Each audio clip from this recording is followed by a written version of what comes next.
Hi, welcome back to Straight Line Persuasion.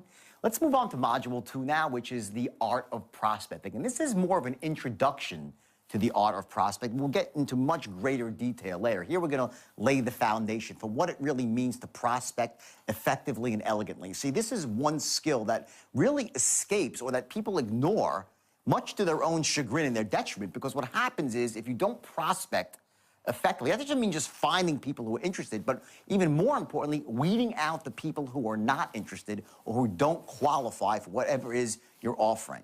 See, if you end up not prospecting effectively, number one, you're going to be desperate for people to speak to, so you'll have this sort of uncertainty in your tone, knowing that each person matters so much. And more importantly, you'll be pitching people, whatever it is, your ideas, your concepts, or a product, and these people won't truly be in the universe of your buyers. So after you're done, they don't buy from you or don't, sign on up for whatever it is that, your vision or whatever it is, your idea. You'll start saying, geez, do I sound bad? Am I doing something wrong? When in fact, you're doing nothing wrong. You simply are talking to people who you shouldn't be talking to. So I want you to learn those lessons very carefully here. Focus on it, write the notes in your action book here to make sure that you really get this one, because this is going to set you up to have a much easier time of it down the road. Now, we're going to cover a couple of other things in this module, too, some very important foundational aspects. One thing you'll see is something called an action threshold. And what that is, it's the point when someone actually says, yes, I'll do it.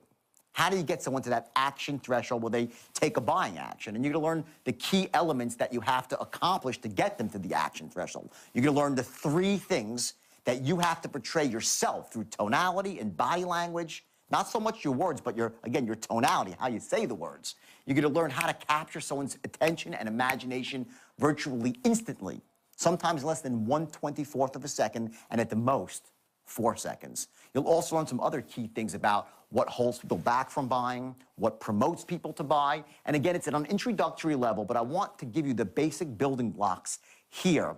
So when we discuss it down the road here in Module 4 and 5 and 6, you're going to say, oh my God, I get it, and you'll start being able to connect all the dots. So I want you to go at this module, play full out with it, and remember, now you're learning a system. And the key with a system is that it allows you with a predictable set of actions to get basically the same result every single time. I see people without a system, they're like hamsters on a spinning wheel. They run and they run and they run and don't get anywhere fast. So if you haven't had success persuading before or selling or influencing, it's probably because you just didn't have a system. This is the most powerful and most effective system for persuading people that was ever invented. And, it wasn't just my work, just so you know. I had the straight line persuasion, which was my initial core, but I went through my own period where I literally went out and read every book, bought every DVD, listened to every single tape, and I really gleaned from the best and brightest minds in sales and influence, and I adopted that as part of my system, because that's what people do. They want to be successful, you model. So I want you to use my system here as your ultimate resource guide when you're looking to influence, and take this art of prospecting to heart. Because believe me, if you get this part right, everything else is going to seem very easy. So enjoy the module, take notes in your action book, and I'll see you soon.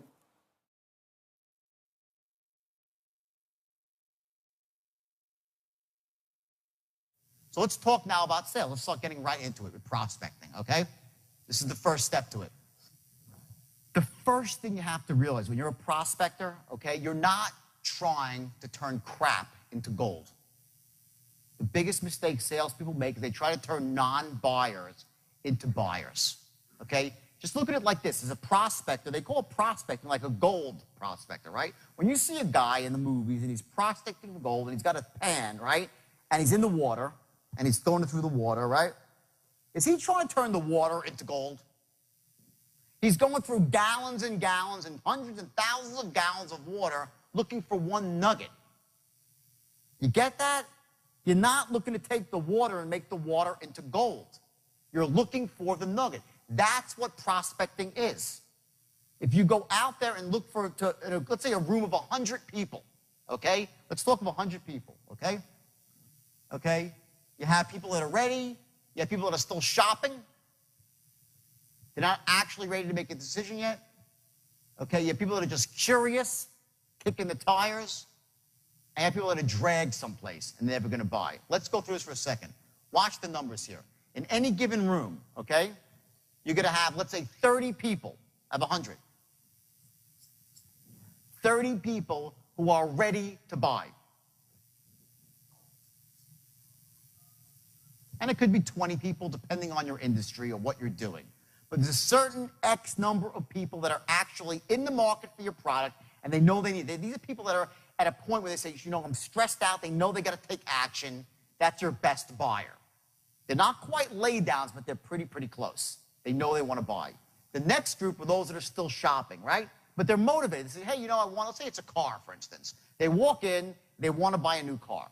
You know they can wait a little bit, but they got to make the decision sooner or later, okay? That's this group here. Let's say this is 30 people too.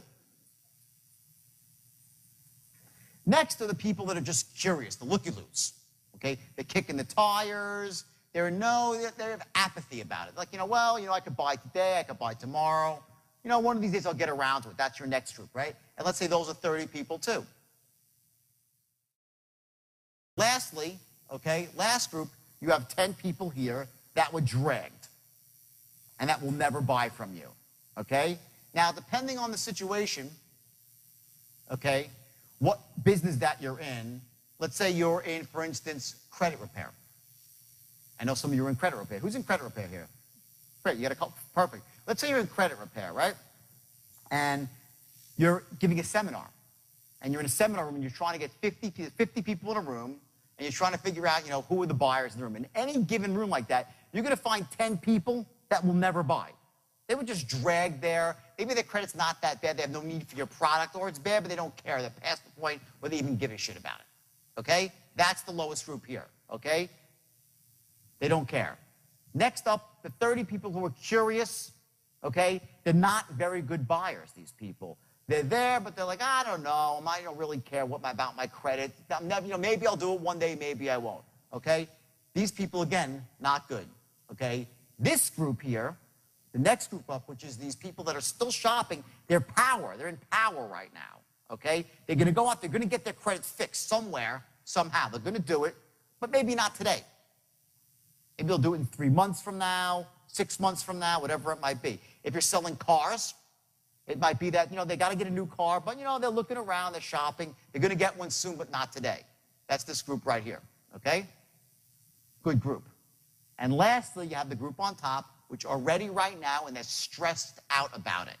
These are the people that know they have to make a decision quickly. Okay? What happens is this, and I see this when I go into companies, typically what I will do is I will listen to them on the phone or making presentations for like a couple of hours before I actually speak to them. And what I'll notice is that when they get one of these people on the phone, it might take them like an hour to close them, when it should take 5 minutes. They'll spend just as much time with this person as they will with this person. See, this person's a great buyer here. The person that's still shopping, but is not quite what's called the action threshold. And the action threshold means that when their doubts about why they should buy diminish to the point where they're below the necessity to buy right now. That's called your action threshold, when you will actually take action and buy a product. So what we're going to be doing with the straight line, by the way, is we're going to be learning how to, A, lower their action threshold, and also raise up their needs for buying. We're going to actually show them why it makes more sense to buy now, and at the same time, we're going to reduce their barriers of what's holding them back. You're going to go in both directions at the same time, okay? So your buyers here, remember, your buyers are here, and your buyers are here. The numbers I hear are 20, 30, okay? So 50% of the people are potential buyers. These people, they're a waste of your time. You want to qualify them out quickly. You want to be making presentations to people who have a shot of buying, not trying to twist somebody's arm into buying when they shouldn't. It's the biggest mistake that novice salespeople make. And then what happens is they get really crappy intelligence because of that. In other words, you go out there, you're like, I don't get it. I sound really good and no one's buying. Well, they were never going to buy. And they say, geez, I'm so dejected. No one wants to buy today. No one wants my product. They never wanted it in the first place. You do not want to be making presentations to people who, A, do not really want your product, B, do not really need your product, and C, can't afford your product. Money. You're going to qualify. I'm going to show you how to qualify people out quickly for money if they can't afford it. You're like, well, I don't want to ask them because maybe they'll be lying. No, no, no, no, no. I'm going to show you a way you can actually find out if they can't afford your product. If they can't, don't waste your time or theirs. Maybe you'll send them somewhere else that's cheaper, that's not as good as your product, to do the right thing for your customer. You get the customer back one day. That's true selling. That's how you build a long-term relationship. But if you're out there right now, I'm sure some of you are doing this right now, you're pitching people that should not be pitched and wondering why you're not closing. They never would buy. So you got to ice these people out quickly and elegantly in the first couple of minutes of your prospecting call, okay? And you do it through questions, okay? Shame on you if you're a salesperson and you don't have a script that you're going from. It's the biggest mistake you can make as a salesperson. Now, there's an art I'm going to teach you right now in about 5 minutes of how to read from a script without sounding like you're reading from a script. Because if you sound like you're reading from a script, you're dead. You're not like, hello, Mr. Jones, it's Jordan Belfort. How are you today? Good. Reason for the... That's not what you do. I'm going to show you an art of tonality here, which is literally going to change your life. Promise you, it'll wake up something inside you. You're going to be shocked about how powerful tonality is. And you're going to learn to take a script. I'm going to show you how to write them specific. I'm going to give you a template, how to write a script for your industry, for everybody's. And you're going to get a bulletproof way to write the perfect presentation, because most sales presentations suck. And I've seen, I go out to companies, what I do, they suck. They're awful. They're destructive. Okay? Most of them, they list benefit, benefit, benefit, benefit. Right up front, they slam the benefits up front, right? And guess what? They ain't buying anyway. People don't buy right away. You can tell people all the wonderful things about your product, all right? But there are other issues that stop them from buying that need to be uncovered, so you don't just throw your best stuff out there right away. You want to keep your powder dry. Write that down, please. You want to keep your powder dry. That's an old military saying about not firing off all your big ammo when you're 5 miles away from the enemy. Not that the salesperson, the client's your enemy or your prospect's the enemy, but the metaphor goes that you want to save your best stuff, your most effective stuff, for when it matters. And there's a certain give and take. Listen, this goes back to when we were 5 years old. And our mommies and our daddies said, don't take candy from strangers, or don't trust the salesman that comes to your door. We were fed limiting beliefs about buying and taking action, about being, making a decision and looking stupid since we're this big. And those beliefs are in your head. They're in everyone's head. Now, some people like me, I'm what you call a buyer. I'm the easiest sell in the world. I really, who here is an easy sell? Most salespeople are, right? Some people are really tough nuts, okay? They just don't want to buy. Why? What does that really mean when someone's not a buyer? What it means is they have beliefs about buying stuff that there's something wrong with it. They're held back. They have these limiting beliefs about buying. So you might go out there and you say to someone, listen, my product is A, B, C, D. It's the best. It does all these wonderful things. And I'm this, I'm that, I'm great. I'm this greatest guy in the world. My company's ethical and honest. They stand behind the product. And everything is great. And they still don't buy. You're like, what the hell happened? I made the greatest presentation of my life. They love my product. Who's ever had this where you know that they liked you? Raise your hand if you've ever had a situation, right? Where you've had everyone here. If you're not raising your hand, you're lying, okay? You've all had this, okay? Where you've made the greatest presentation. You knew they needed your product. They loved you. You had great rapport. And they still didn't buy. What is that about? Why are they not buying? Guess what? It's beliefs that they have. And those people are your best customers because they won't buy from anybody else once you crack through them. And the straight line, what the straight line shows you is how to get through those people like that. Okay? Through language patterns that go after people's beliefs. Because what happens is this. I talked about action threshold, right? Someone's action threshold, right? This is perhaps the most important concept when it comes to influencing people. The action threshold, what it is, it's this unconscious unconscious set point that somebody has to taking action. At one point, they get motivated to take action.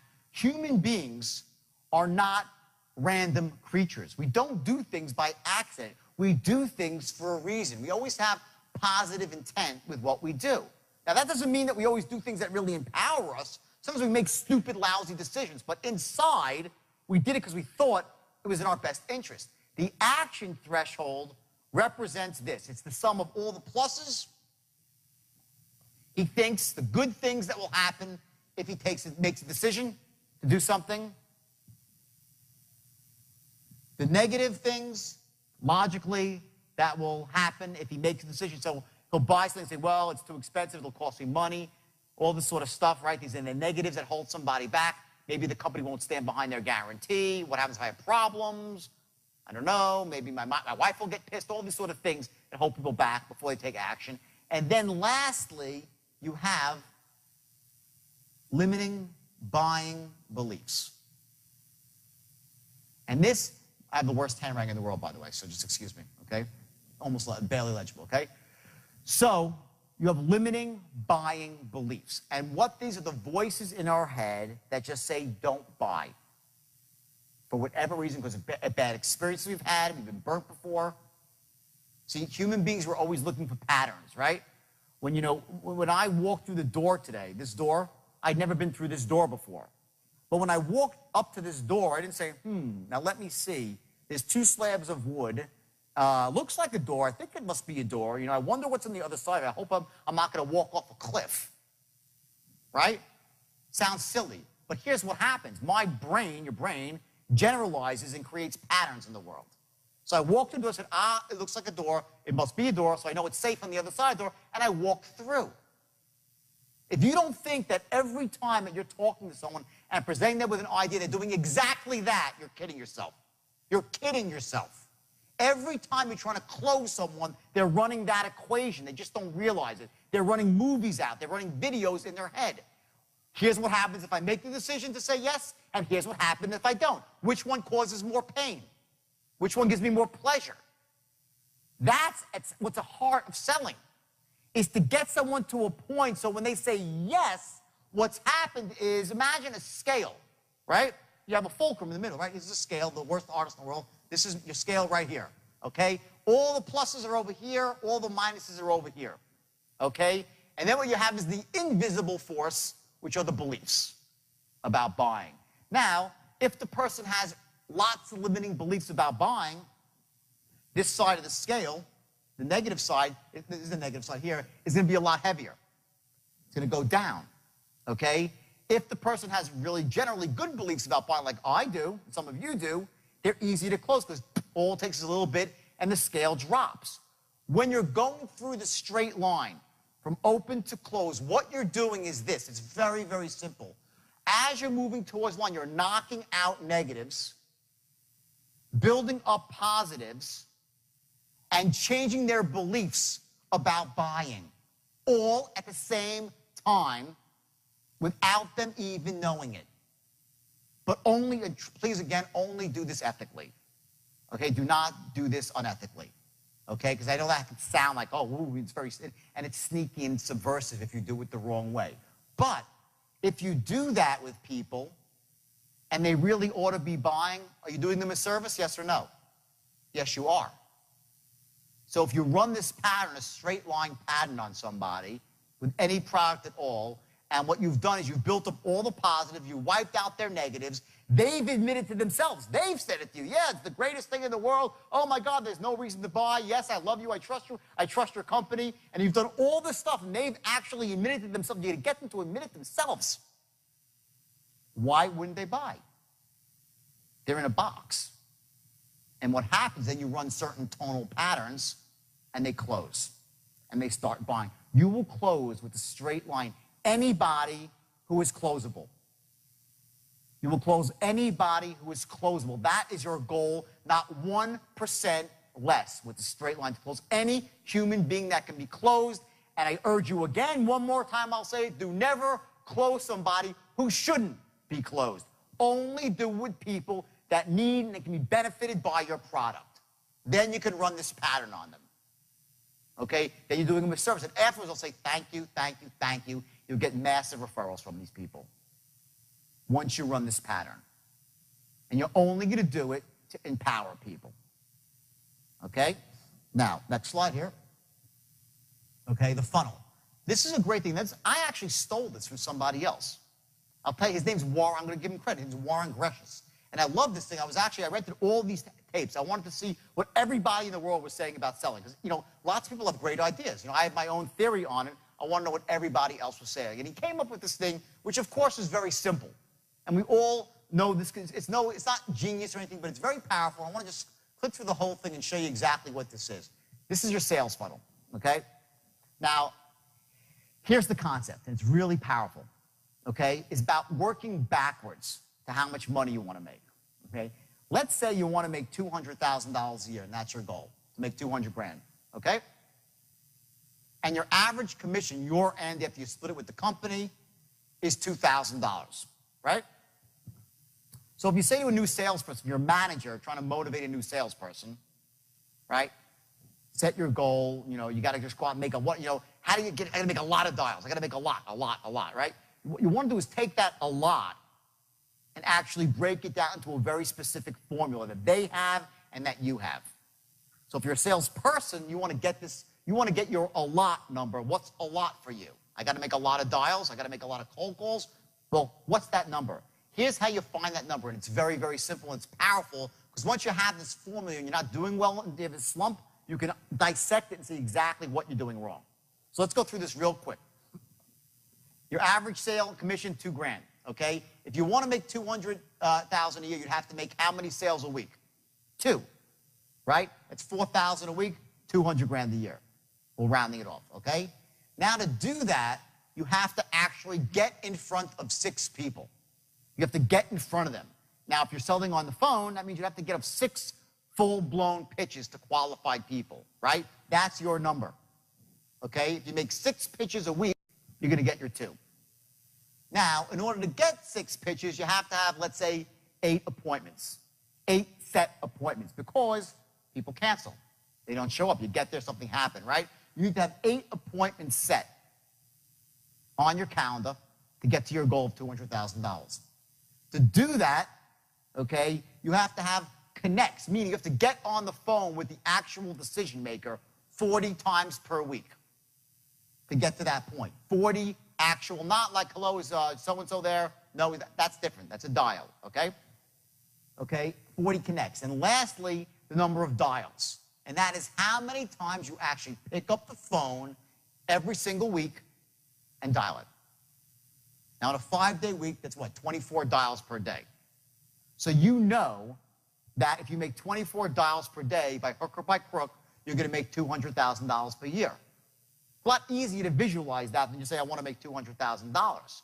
Okay? Now, here's the thing. Can you control this? Sales. You can't. Someone else has to say yes. Can you control interviews? No, you can't control that either. Can you control appointments? No. Can you control the number of connects? No. The only thing that you can control in your world, for sure, is dials or cold calls. It's the one element that's always within your control. So if you're a sales manager, you want to give someone a sheet. I'll give you the sheet before you leave. Then you can just copy it for yourself, okay, on your own letterhead. That actually shows you how to keep track of somebody else's production. And if you're a salesperson, just your own. Run this number for 90 days straight, your average number of sales, the average number of connects, interviews, the whole 9 yards, okay? And what happens is, if you fall into a slump, you can start saying, what's not working here? Is it, are my dials too low? Oh, no, actually I'm making $130 a day. I'm doing great there. Am I getting enough connects? No, well, maybe my list is bad. Get it? You can identify what your problem is. Maybe you're not setting enough appointments. You say, well, maybe my qualifying rap is awful. I don't sound good on the phone. I'm not creating excitement, enthusiasm, right? You know it could be there. Interviews, sales, the whole 9. If you're not closing, so I roll my closing strategy. Okay? It allows you to identify exactly what's going on in your world of sales. And again, the only thing that you control is dials, okay? That's your sales funnel. If you don't use this, I'm telling you, especially if you're a sales manager, it's the easiest way to keep control of your sales force. And if you're a new salesperson, it's also very powerful to see what area you need working, okay? Next. Okay, 4 seconds, okay? When you're speaking to somebody on the phone, you have 4 seconds, no more than 4 seconds to establish 3 things. And here's what they are. Number 1, that you're enthusiastic as hell. That's number 1. That has to come through instantly from the second they speak to you. Write that down, everybody. Enthusiastic as hell.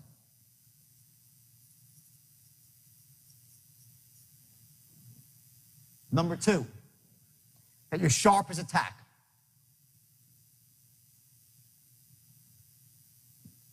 You have 4 seconds. If you don't do this in 4 seconds, you're heavily behind the 8 ball. And number 3, a figure of authority, an authority figure. These 3 things must be accomplished in the first 4 seconds someone speaks to you. And what it all rolls up to is one simple fact. You're a person who can help them achieve your goals. That's it.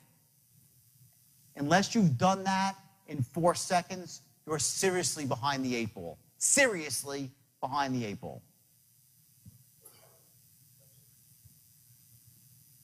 And ultimately, what that really translates to even one step further is that you are a person that can help them take control of their lives. They can take control of their lives. People have a desire to gain control.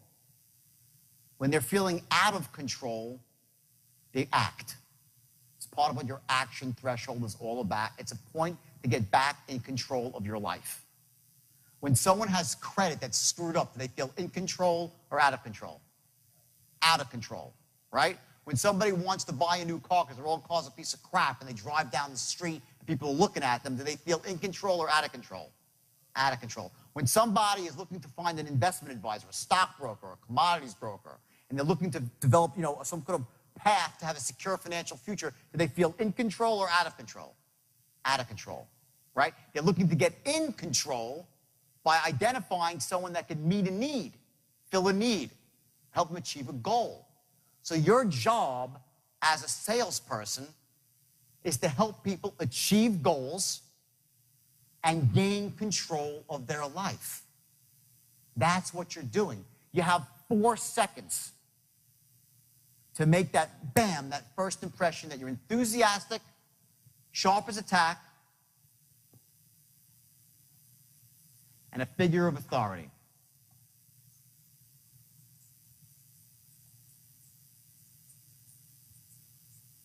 A figure of authority. If in 15 or 20 seconds you don't have those 3 things, you're done. You should hang up the phone and move forward. Seriously. Okay, now the question is, how do you do that? Well, it's really, really simple on the phone and even more simple in person. In fact, in person, you have 1/24th of a second before you've been judged. 1/24th of a second and you've been judged by the way you look, by the way you carry yourself. It's called wrapping your package. I went to a seminar with some guy who's wacky, okay? And some of you know him. The guy's a maniac, but he's a great salesperson. And as much as wacky as the guy was, he taught me some really valuable things about the way you dress and becoming a figure of authority and certain about branding yourself. And I'll share that stuff with you a little bit later, okay? But in person, and this is, I've researched this, you have 1/24th of a second before someone has judged you. You've been dissected, you've been assessed, you've been reassessed, you've been packaged, you've been compartmentalized. They put you in a cubbyhole and you're fighting your way out from that point. So either you're here, and you're doing great, now you gotta just screw it up, or you're at the bottom and you gotta claw your way out of a box. Okay? That's in person. Now, when you're on the phone, okay, do they see you? Can they see who you are when you're on the phone? Yes or no? bingo. See, I know I'm in a room with salespeople. They know if you say you're damn straight, they can see who you are. They know exactly. They got a mental image of you, whether it's accurate or inaccurate. Everybody thinks in pictures. And you have a couple of, in 4 seconds flat, they've made a mental picture of you. Let me tell you a funny story. I had to get a visa for Australia when I was going to Australia. So I asked my girlfriend, we lived together very close, we're gonna get married, and I asked her to get me, go find one of these services that gets visas, right? She's like, okay, whatever, right? So she goes out and she does that, and she finds some company in Chicago somewhere, right? So whatever, like a week and a half passes, and I'm like, what's going on my visa? Do you hear anything? She goes, oh, no, the guy's taking care of it. I'm like, what's his name? She says, Sergey. I'm like, oh, fuck. I'm like, and already I know. Now, I'm not saying, listen, I'm not prejudiced. I'm not.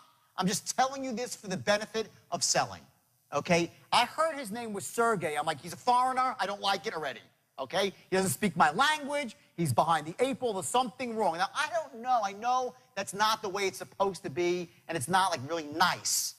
But this is about making money.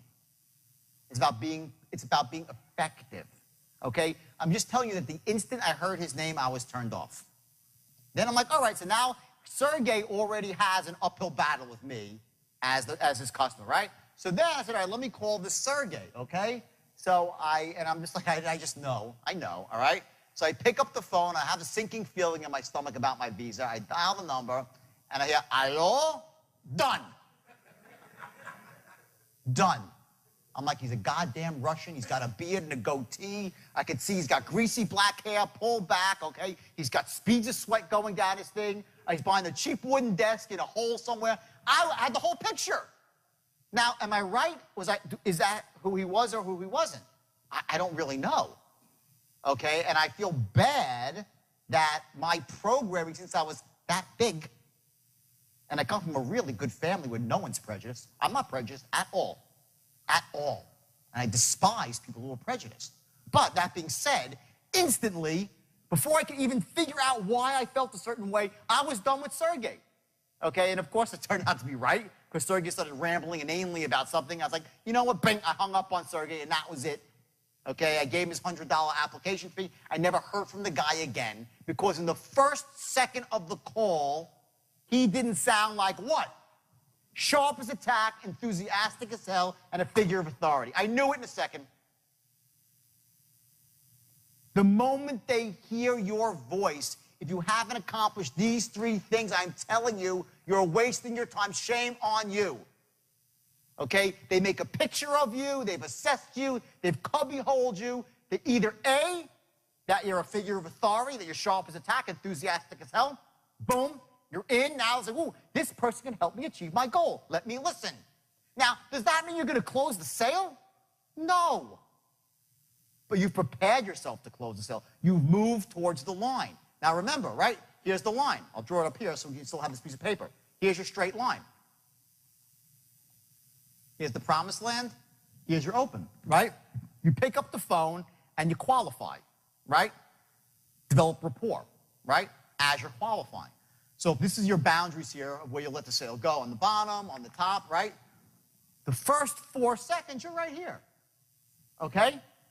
In those 4 seconds, you need to be establishing that you're sharp as a tack, enthusiastic as hell, and a figure of authority. In those first 4 seconds, the first pop that comes out of your mouth, and you say, hey, John, it's Jordan Belfort. How you doing today? Right from there, you got to establish those 3 things, and you're going to do it with tonality. I'm going to show you in one paragraph through tonal patterns how you can say things that you never thought you were saying. Here's what happens. As I'm speaking to you, you're like, You are running an unconscious dialogue against my words. You hear what I say, and you're narrating my words. This is what you're doing right now as I speak to you. You're listening to what I say. You're either agreeing, disagreeing, hopefully agreeing, because most of this stuff is just basic truth. It's simple stuff. Right? And you're also narrating in your mind, making it, and the voice is going on and on and on. You're making connections about the things that I'm saying, okay? What you need to learn to do now is through tonal patterns to control somebody else's internal dialogue. so that they're thinking exactly what you want them to be thinking without you having to say a lot of words. Now, what's the most important thing in sales, really? Trust. If they don't trust you, they'll never buy from you. True or false? They got to trust you. Okay? Now, you can't say to a salesman, to a prospect, trust me, please, just trust me. Just trust me. They'll say, what the hell is this guy talking about? Okay? That's what a cheap, uneducated, subpar salesmen do. They try to sell with just simply emotion and hype. And they're like, just trust me, sir. Just trust me. The stock is going up. Or just trust me. I'll fix your credit. Just trust me. Sign up for this subscription. It'll be just trust me. And we know better. And what happens is all those limiting buying beliefs, whoop, the antenna goes up and they rise up. And next thing you know, their action threshold is through the roof and you can't close people. By the way you talk, from the very beginning, the tonal patterns that you run, you're going to start lowering their action threshold right from the beginning. Because you establish 3 things that are crucial to closing a sale. And number 1, that the person that they're dealing with, you, are A, sharp as a tack, B, enthusiastic as hell. Now, let me just dissect this for 1 second. Why would they want to do business with somebody who's sharp as a tack? Okay? Well, because if it's about achieving their goals, who do you want working on your problem, the moron or the person who's sharp? Hello? They'll say, oh, if I come off too sharp, they're going to think I'm a sharpie. No, they want to do business with the one who's sharp. Don't kid yourself. They want to do business with the expert, the top guy, the top girl, top dog in the field. If they don't think you're sharp as a tack, you're wasting their time. Next, are you enthusiastic? Yeah. What does that mean? He must have something really, really great to offer me. That's why he's so enthusiastic. If you're not enthusiastic, what is it saying? My product sucks. My life sucks. I'm not a winner. The state that you're in, the emotional state, whether you're in a positive, pumped up, empowered state, which is a state of certainty and clarity, which is great for sales. Write this down. Certainty, clarity, and conviction. And you can add a couple more C's. Confidence, courage. Those are the most empowering states to be in as a salesperson. The most disempowering state is confusion, uncertainty, overwhelm, boredom. Those states will kill a salesperson. But these 3 things, okay, they have to be established instantly or you're behind the 8 ball. And why should you be a figure of authority? This is perhaps the most important one. To become authority figure to somebody, to become the foremost expert, cuts into 3 things. Number 1, we were taught since we're this big to listen to people who are in authority. People wear uniforms, policemen, firemen, security guards, okay?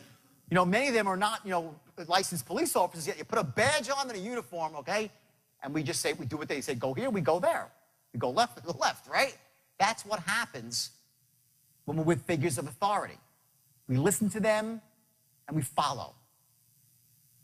You want your customer, your prospect, to perceive you instantly as a figure of authority, so they'll start moving towards your way of thinking.